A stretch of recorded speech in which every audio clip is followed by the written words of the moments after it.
Pour faire l'oiseau, couvrez vos bras et votre torse avec un t-shirt trop grand, sans enfiler les manches, puis cachez vos jambes et laissez vos mains dépasser comme des griffes et vos manches vides battre telles des ailes, explique The New York Times. Le quotidien américain n'est pas devenu fou, il décrypte un phénomène intrigant, le ding miao, qui veut dire se prendre pour un oiseau.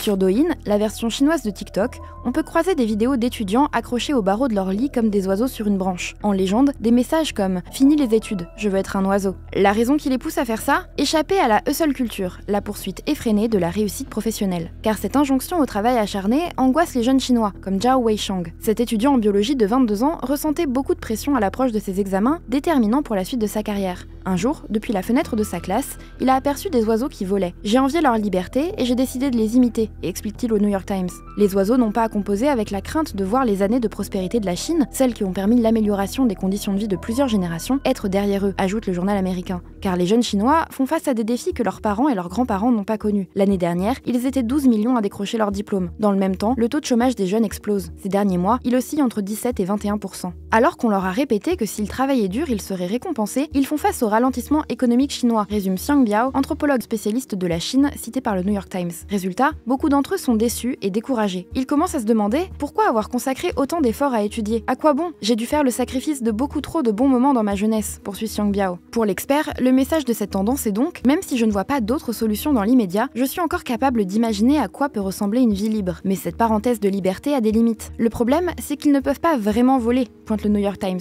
Zhao Weishang confie d'ailleurs au quotidien « J'ai l'impression de n'être qu'un oiseau incapable de voler qui peut seulement regarder au loin, posé sur une rambarde ». Cette tendance est la dernière en date d'une série de mouvements de contestation de la jeunesse chinoise comme le bailan ou le laisser pourrir. Le média chinois Sixtone le définit comme une pratique qui consiste à décider d'accepter une situation qui se détériore plutôt que de l'améliorer. Le New York Times cite aussi le tongping ou rester couché qui revendique un droit à la paresse.